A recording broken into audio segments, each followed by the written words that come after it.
أعوذ بالله من الشيطان الرجيم. بسم الله الرحمن الرحيم.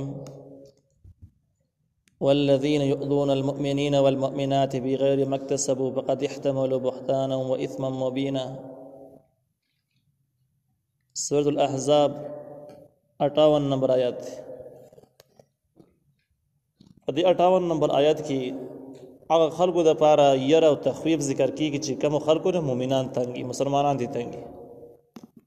او هغه ته تکلیف رسیږي. تفسیر احسن الکلام ذکر کړی دی چې تکلیف رسول دوه طریقې دي مسلمانانو ته. یو د خلی تکلیف دی او دغه مذمت به حدیثو کې هم شته دی چې المسلم من سلم المسلمون من لسانه ويده. مسلمان هغه چاته ویل کېږي چې دغه د جبې نه او د لاسونو خلق محفوظ دي، په شرک په مصیبت کې نه یخته. او دویم شر چې کم دی نو هغه د لاسو دی، کم چې دغه حدیث به مې سکم دی. نو د بخلی تکلیف دا ده چې په چا باندې الزام ولګي، دروغ او تهمت، بدنامي او هغه کې هغه کار نه، نو په دې سره انسان زړه ته یو زبردست درد رسیږي. دا د خلی تکلیف شو. دویم چاته مسلمان ته کنزر کول، په کنزر سره خپه کیږي. دریم چاته سپک نسبت کول او سپک د خاندان په اعتبار سره د پیشي په اعتبار سره پیغور ورکول، دا د خلی تکلیف شو. دویم قسم د الله سو تکلیف دی، په الله سره د چا زخمی کول، د چا مال ضبط کول او دغه شان کې څوک وجل، څوک يرول، دا د لاسونو تکلیف دی. امام شربینی رحمه الله وایي چې او امام قرطبی رحمه الله په تفسیر قرطبی کې چې هغه خبره چې الله تعالی په خپکیږي، ناراضه کیږي، او هغه خبره چې د الله پیغمبر په تنګیږي او تکلیف ترسيږي، دا خبره دغه کارونه کول په اسلام کې کفر دی. او کوم کارونه باندې چې مؤمنانو ته تکلیف رسیږي دغه سيزونه حرام ګرځولي دي. نو مسلمانانو ته کوم چانه د کوم سره تکلیف د الزامات، تهمتونه، کنزل، سپک الفاظ، سپک انداز او د لاسونو په ذریعہ باندې څوک تنګول، دا ټول سيزونه قطعي حرام دي، ناجایز دي. بل څوک دا حلال ګڼي، جایز ګڼي، بده د غیرت وي او بهادری وته وي، نو حرام چې څوک حلال ګڼي نه سره انسان د اسلام نه بهر کی کافر کی. تحریم او تحلیل کوم مستقله مسله داغه کې دا دي چې حرام حلال ګڼل انسان به کافر کیږي، او حلال او حرام ویل د بل چا په وینا سره د سره هم انسان د اسلام نه بهر کیږي. نو بده ځکه کې دغه منافقینو د فارو د خلکو د فاره زبردست خبرداري دي او تخویف دي. الله تعالی فرمایي والذین وحقسان یؤذون المؤمنین، چې تکلیف ورکوي مؤمنانو سړو ته، والمؤمنات مؤمنانو خزو ته. عام طور د قران انداز د سیده چې په کوم ځای کې د نارینه ذکر وشي نو زنانه حکم پکې بخپل موجود دي، لیکن د ځکه کې مؤمنان زنانه مستقیر جدا ذکر کړي. د خبر اهمیت ته اشاره ده، د خبره ډیره مهمه او ضروری ده. دا پکې مګه وج نارینه له زنانه د خو چې مسلمان د تسانه به ضرر کې دي، ته پوه چې ستاسو اسلام معیار ختم شوی دی. نو هغه کسان چې تقریبا کې مؤمنانو سړو مؤمنانو خزو بغیر مکتسبو، بغیر د هغه کارون نه چې دوی کړي، د سکارون چې دوی کړي نه، اسی وسره ظلم روان دي، تهمت پیلېږي. یو جرم یې کړی نه خو اسی بس پازابیږي، کړيږي، رنځيږي او الزام پیلېږي چې تا کړی دی. په یو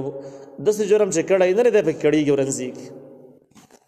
نو په دغه صورتونو کې چې دا چا دا کار وکړو، فقد احتمل بهتانا و اثما مبینا، یقینا دوی بار کو بهتانا بدنامه و اثما مبینا، گناه کار بدنامه گناهی بار کړ، ځان بدنام کو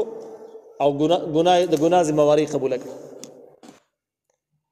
دی آیات کې د بهتان هغه معنی هم معلومیږي او یو حدیث کې د تشریح هم شته. نبی کریم صلی الله علیه وسلم فرمایل چې تاسو غیبت چې کوئ نو غیبت څه شی دی؟ غیبت هغه شی دی چې ته د روح خپل روح داسې بدی بیانې چې هغه په خبر شي نو خپه کیږي چې دا زما خبر متعلق داسې خبرې کړي دي، خپه کیږي. نو بس ته پوه شې چې بس دا غیبت. یو صحابي تاسو وکړي چې د الله پیغمبره هغه کارونه پکې پکیو زی بیانوم نبیا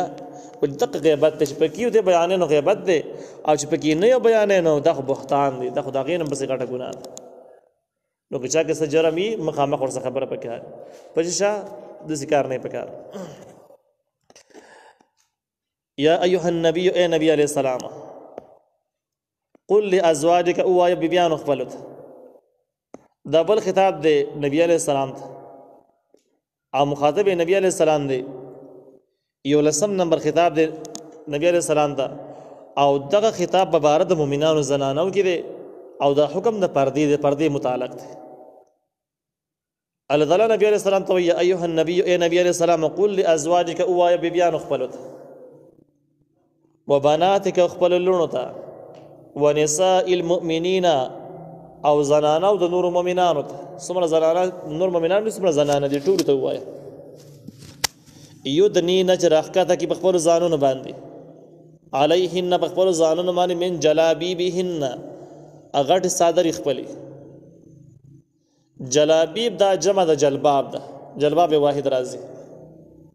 او جلباب هغه غټ صادر ته ویل کېږي چې سر نه خپو ته رسېږي نو وایي دوی ته ووایه چې په ځان باندې خپلې غټې صادرې راښکته کړي د دې په فایده صحیح دنیاوي لحاظ باندې ذلک ادنا ان یعرفنا دا طریقه ډېره نږدې ده چې دوی وپېژندلی شي چې نیکانې ښځې دي او بې شرمې او اګم د بدکاره جرایم پیشه زنانه چې د معاشري هغه نه دي نو چې کله د دې پاکدامني وپېژندلی شي د دې پردې نه وپېژندلی شي فلا یؤذین نو ته به تکلیف نه ورکړی کېږي خلک وایي پاکدامنه ښځه چې د فاسقانو پاجرانو به دې تمه ختمه شي په خوا به هم نه ورځي خو چې کله د عامو زنانو غونته کې رواني غټ صادر ورسره نه د پردې اهتمام یې نه په لارو کې ګرځي نو بیا د فاسقانو پاجرانو هغه منافقین چې په زړونو کې ایمان کمزوری یا پکې نه هغوی دې تمه پیدا شي چې تمه پیدا شي په لارو کوڅو کې به کښېني تنګوي پازه به یې نو وایي د دې غټه فایده دا ده چې ان یعرفنا دوی به وپېژندلی شي چې نیکانې ښځې دي فلا یؤذینا بیا به تکلیف نه ورکړی کېږي منافقین به ورته نه شي کېناستلی هغوی به حوصله نه شي کولی تفسیر عثماني ذکر کړی دی چې مدینه منوره کې چې کله د پردې احکام نازل شو او د اسلام احکام ورځ په ورځ باندې خورېدلو شو د منافقینو حوصلې خرابېدلې ورځ په ورځ باندې نو بیا هم هغوی د ضد نه ډکو خپل نقصانات جاري ساتل دوی به د ماښام ټیم نه ووتل ځای په ځای به کېناستل منافقین په هغه زمانه کې د دې لیټرینګانو ایجادات په کورونو کې نه و نو عام رواج داسې و چې کله به د ماښام یا ماخوستان لمونځ وشو تیاره به شو تیاره به خوره شوه زنانه به وتلې او بهر اودس ماتې دپاره به وتلې کورونه نه بهر د ورځې به پرې نه راوتلې د عربو زنانه مخکې نه ډېرې غیرتي زنانه دي په عربو کې خاص کر سعودي عرب چې کومه حدود دي نو د دې صفتونه د مخکې نه دا روان دي چې دوی کې زناکاري په دغه ځای ښځو کې زناکاري نه وي دوی کې ډمانې نه وي سندرغاړې په دوی کې د سره نه وي ګډا والا ښځې دوی کې نه وي دوی چې څومره دا د بهر نور ملکونو مصر لبنان اردن دې طرفونه وي خو د سعودي عرب په خاوره کې دا خلک اوس هم نشته فلحال پکې هم نشته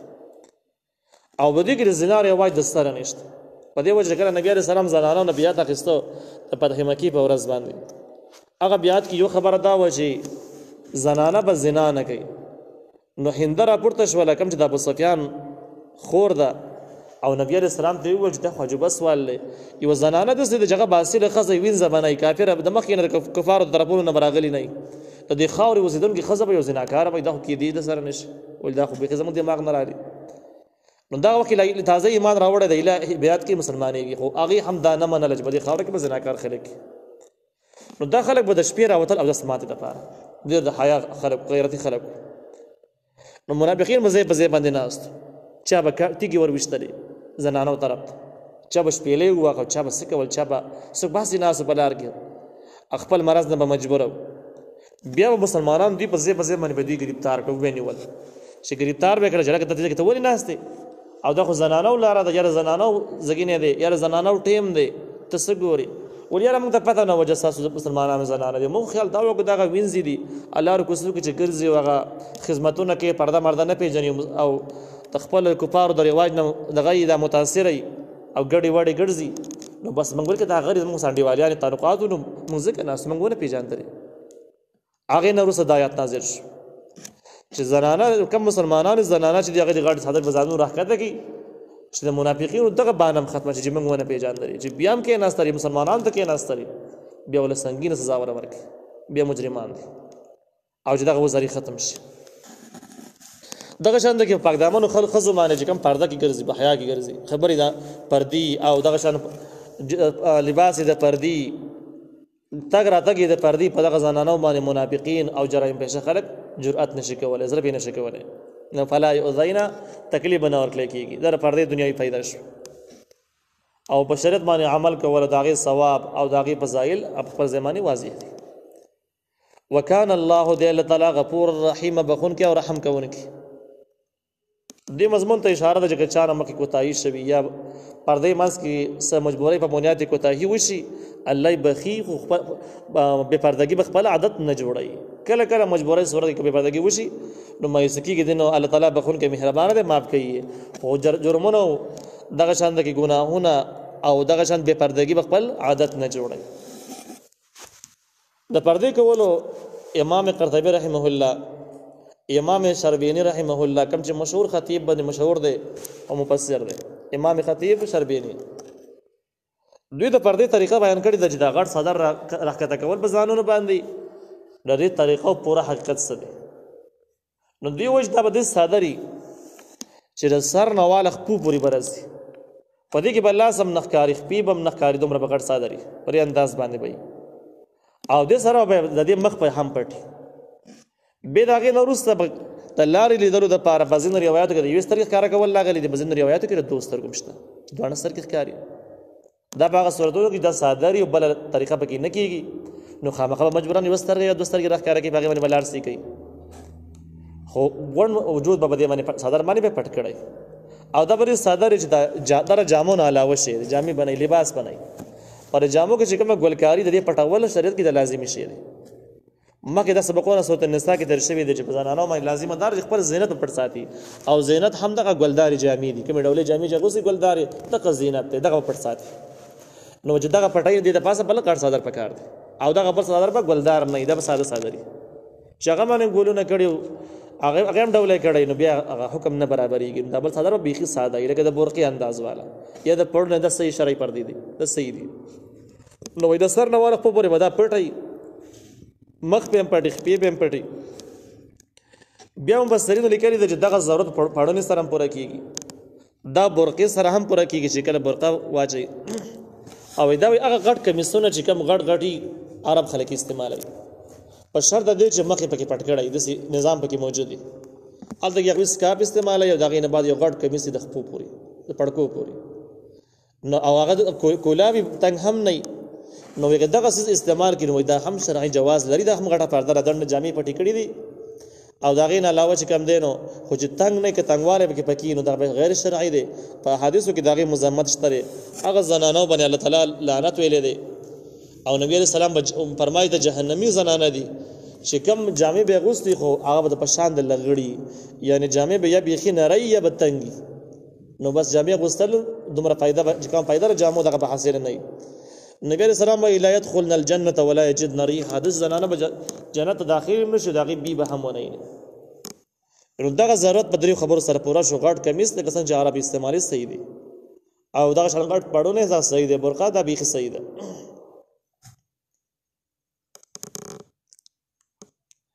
الله تعالی د منافقینو باره کې خبرداری ذکر کوي چې لئن لم ينتهي المنافقون والذین فی قلوبهم مرض، کمنی نشو هغه کسان، کمنی نشو منافقان خلق، والذین او هغه خلق فی قلوبهم مرض چې په زړونو کې مرض دی، هغه مرض د شک دی، په اسلام باره کې مطمئن نه دی، یا مرض د زناکارۍ دی چې زړه کې د زنا جذبات لري.